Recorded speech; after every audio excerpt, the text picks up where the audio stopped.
मौका दिया। Sir, bank ईंट या सीमेंट से बनी किसी इमारत का नाम नहीं है। बैंक सिर्फ किसी स्टील या एल्यूमिनियम से बने एटीएम का नाम नहीं है, और बैंक ना ही एक काउंटर से दूसरे काउंटर पर दौड़ रहे बैंक ग्राहकों की उस दौड़ का नाम है। बैंक नाम है विश्वास का, बैंक नाम है अधिकार का, न्याय का, समानता का। लेकिन पिछले कुछ वर्षों में यह विश्वास जो ग्राहकों का बैंकिंग व्यवस्था में था, वो कहीं ना कहीं कमजोर होता नजर आ रहा है, और उसके कुछ बुनियादी कारण, बहुत ही बेसिक कारण आज मैं सदन में आपके माध्यम से सरकार के सामने रखना चाहूंगा। सबसे पहला, पुअर कस्टमर सर्विस। यदि आज किसी ग्राहक को सरकारी बैंक में किसी काम से जाना हो, तो मान लीजिए उसके ग्रह खराब चल रहे हैं और दिहाड़ी भी खराब होगी। कोई नौकरी पेशा आदमी हो तो ऑफिस से छुट्टी लेनी पड़ती है, कोई स्टूडेंट हो तो प्रैक्टिकल का एग्जाम मिस करना पड़ता है, यहां तक कि साधारण सी पासबुक अपडेट कराने भी जाना हो तो वो भी एक संघर्षशील सफर में तब्दील हो जाता है। मैडम, आप जब किसी सरकारी बैंक में घुसते हैं तो ऐसा लगता है कि 80 या 90 की दशक की किसी इमारत में आ गए हैं, जहां पे दीवारें उखड़ रही होती हैं, पंखा अपनी मर्जी से चलता है और लाइनें रेल टिकट से भी ज्यादा लंबी होती हैं। इसके बाद जब आप काउंटर नंबर 1 पे पहुंचते हैं तो बताया जाता है काम यहां नहीं होगा, काउंटर नंबर 4 पर जाइए। जब काउंटर नंबर 4 पे जाते हैं तो बताया जाएगा यहां पर भी काम नहीं होगा, फर्स्ट फ्लोर पर जाइए। और जब आप थके हारे फर्स्ट फ्लोर पर पहुंचते हैं तो बताया जाता है कि लंच हो गया है, लंच के बाद 2 बजे आइएगा। 2:15 पहुंचते हैं तो बताया जाता है कि लंच एक्सटेंड हो गया, अभी कर्मचारी गुलाब जामुन खा रहे हैं। यह व्यवस्था है कस्टमर सर्विस की एक सरकारी बैंक में। और आज हम जहां चांद पर पहुंच गए, यूपीआई से गोलगप्पे खरीद रहे हैं, लेकिन हमारी सरकारी बैंकिंग व्यवस्था 80-90 के दशक से बाहर नहीं आ पा रही है। अभी आरबीआई के गवर्नर ने हाल ही में एक प्रेस कॉन्फ्रेंस कर वित्तीय वर्ष 23-24 की रिपोर्ट जारी करते हुए कहा कि 95 शेड्यूल्ड कमर्शियल बैंक्स में एक साल में, एक वित्तीय वर्ष में 1 करोड़ से ज्यादा कस्टमर सर्विस संबंधी कंप्लेंट्स आई हैं। और ये तो वो कंप्लेंट्स हैं जिन लोगों को पता था कंप्लेंट कैसे दर्ज करानी है और उन्होंने दर्ज कराई। न जाने ऐसी कितनी कंप्लेंट्स होंगी जो सिस्टम में कैद ही नहीं हुई।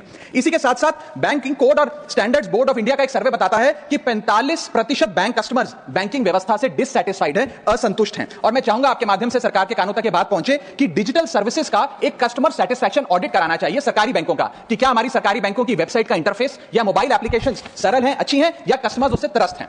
दूसरा बड़ी समस्या है रूरल इंडिया के अंदर limited access to banking infrastructure. आइए गांव की ओर चलते हैं। मैडम, क्या हमारी बैंकिंग व्यवस्था ग्रामीण इलाकों तक पहुंच चुकी है? नाबार्ड की एक रिपोर्ट बताती है कि 50% of rural India is still suffering from lack of adequate access to banking. Financial inclusion index की आरबीआई की 2020 की रिपोर्ट बताती है कि ग्रामीण भारत में हर 100 में से मात्र 54 लोगों तक ही हमारी बैंकिंग व्यवस्था जैसे तैसे पहुंच पाई है, और 30% से ज्यादा रूरल हाउसहोल्ड आज भी ऐसे हैं जो पूरी तरीके से अनबैंक्ड हैं। और मैम, बैंकिंग की ग्रामीण इलाकों में अगर बात करें तो बैंकिंग व्यवस्था ने ग्रामीण इलाकों के साथ सौतेला व्यवहार किया है। पहले तो बैंक की ब्रांच गांव के पास नहीं है। जब वो बूढ़ा आदमी भोला भटका बैंक की 5-10 किलोमीटर दूर ब्रांच तक पहुंचता है तो पता लगता है कि बिजली गुल है, बिजली आ जाती है तो पता लगता है सर्वर डाउन हो गया है, सर्वर भी चल जाता है तो पता लगता है आधार सीडिंग में दिक्कत है, फिंगरप्रिंट मिसमैच हो रहा है, या बैंक अकाउंट की मैपिंग ही नहीं हो पा रही है। डॉक्यूमेंटेशन से लेकर कॉम्प्लिकेटेड फॉर्म से लेकर लैंग्वेज के चैलेंजेस तक ग्रामीण इलाकों में लोगों को झेलने पड़ते हैं, और सबसे ज्यादा बैंकिंग फ्रॉड भी गांव के भोले भाले आदमी के साथ होता है। इसी के चलते हमारे गांव का आदमी प्राइवेट निजी साहूकार के पास जाकर लोन लेना बेहतर समझता है, ना कि किसी बैंक के पास जाकर। और जब वे साहूकार के पास जाता है तो ना वहां पेपर वर्क होता है, एक इजियर एक्सेस होता है, फियर ऑफ बैंक और इलिटरेसी नहीं होता, बहुत बार तो मॉर्गेज पे भी कुछ नहीं रखना पड़ता, इसलिए वो साहूकार से ब्याज पे पैसा उठाता है। लेकिन साहूकार उसे मनमानी दाम पर वो ब्याज पर पैसा देता है, 60 से 80% सालाना का इंटरेस्ट रेट चार्ज करता है, जिंदगी भर के लिए उसकी गुलामी लिखवा लेता है, और वो बेचारा गांव का भोला भाला आदमी डेट ट्रैप में फंस के रह जाता है। मेरी तीसरी बड़ी समस्या जो मैं आज आपके सामने रखना चाहूंगा वो है साइबर फ्रॉड और digital frauds in the banking sector. Cyber frauds वर्ष 2023 में 75,800 घटनाएं सामने आई जो कि कंप्लेंट्स दर्ज हुई। वर्ष 2024 आते आते 75,000 से बढ़कर यह आंकड़ा 2,92,000 हो गया, यानी कि 285% के बैंकिंग फ्रॉड की घटनाओं में इजाफा देखा गया, और 2100 करोड़ रुपए लोगों के इस बैंकिंग फ्रॉड के चलते जीरो हो गए, शून्य हो गए, उनका नुकसान हो गया। और सबसे ज्यादा कंप्लेंट्स इसमें यूपीआई रिलेटेड बैंकिंग फ्रॉड्स की आई हैं। मैडम, मैं आपको बताना चाहूंगा कि मनी थेफ्ट के साथ साथ उतना ही जरूरी है डेटा थेफ्ट। जब आप बैंक को पूरे विश्वास के साथ अपना डेटा देते हैं, अपना पैन देते हैं, अपना नाम, एड्रेस, डेट ऑफ बर्थ, तमाम चीजें देती हैं, क्या बैंक आपके डेटा को सुरक्षित रख पाता है? क्या बैंक वो जाने अनजाने में या डेटा चोरी के माध्यम से वो सारा हमारा डेटा मार्केटिंग कंपनियों के पास, क्रेडिट कार्ड कंपनियों के पास, लोन देने वाले, फ्लैट बेचने वाले लोगों तक नहीं पहुंचता? एक रिपोर्ट के मुताबिक 2019 में एसबीआई के 3 million customer account data leak हो गया और तमाम बैंकिंग हिस्ट्री लीक हो गई। 2021 में मोबीविक का 8.2 टीबी का केवाईसी डेटा लीक हो गया। 2021 में एक पेमेंट गेटवे जस्पे का 100 मिलियन क्रेडिट कार्ड की पेमेंट डिटेल्स और रिकॉर्ड्स लीक हो गई। अब ये लीक है कि जाने अनजाने में डेटा शेयरिंग है, ये फैसला मैं आप तक छोड़ता हूं, लेकिन आपको इस डेटा लीक का भुगतान करना पड़ता है, आपको उसको भुगतना पड़ता है। और उसका सबसे छोटा सा उदाहरण है कि आए दिन आपको आपके बीवी, आपके माता पिता, आपके घर वाले फोन करके आपका हाल पूछे ना पूछे, मार्केटिंग कॉल्स वाले आपको रोज फोन करके कहेंगे कि आपका क्रेडिट कार्ड अप्रूव हो गया, आपका लोन अप्रूव हो गया, हमसे फ्लैट ले लीजिए, हमसे फलानी चीज ले लीजिए। इनके पास ये हमारा डेटा आता कहां से? एक बड़ा सवाल है। चौथी समस्या, हिडन चार्जेस और फीस। मैं चाहूंगा आपके माध्यम से ये नाना प्रकार के चार्जेस जो आज मैं सदन में लाया हूं, ये माननीय वित्त मंत्री जी तक पहुंचे, ताकि देश के आम आदमी की जो जेब बैंकिंग सिस्टम काट रहा है उसे पता लगे, ग्राहक को भी और माननीय वित्त मंत्री जी को भी। पहला, मिनिमम बैलेंस पेनल्टी। यदि आप न्यूनतम बैलेंस नहीं रखते हैं तो 100 से 600 रुपए प्रति माह बैंक आपका काट लेता है। इस चार्ज को लगाने के बाद बैंकों ने वित्तीय वर्ष 22-23 में 3500 करोड़ रुपए मिनिमम बैलेंस पेनल्टी के नाम से लोगों से वसूले हैं मैडम।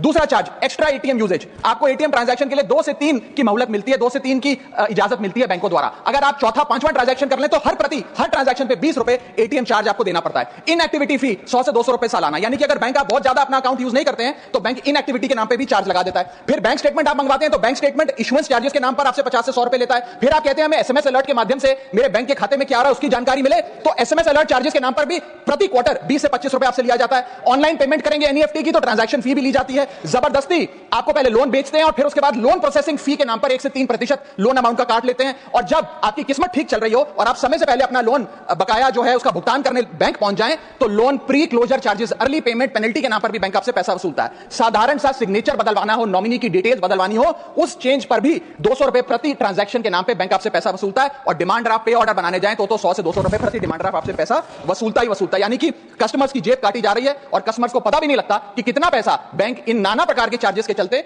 आम आदमी से वसूल रहा है। मेरा पांचवा और आखिरी point madam, insurance and investment product miss selling. अपने क्वार्टरली या मंथली टारगेट्स पूरा करने के लिए बैंक के एग्जीक्यूटिव मिस सेलिंग करते हैं, गलत प्रोडक्ट लोगों को बेचते हैं। यह भी एक प्रकार का हनी ट्रैप है। मीठी मीठी बातें कर भोले भाले मासूम लोगों को ऐसे प्रोडक्ट्स बेच दिए जाते हैं जिनकी जरूरत उन्हें है ही नहीं।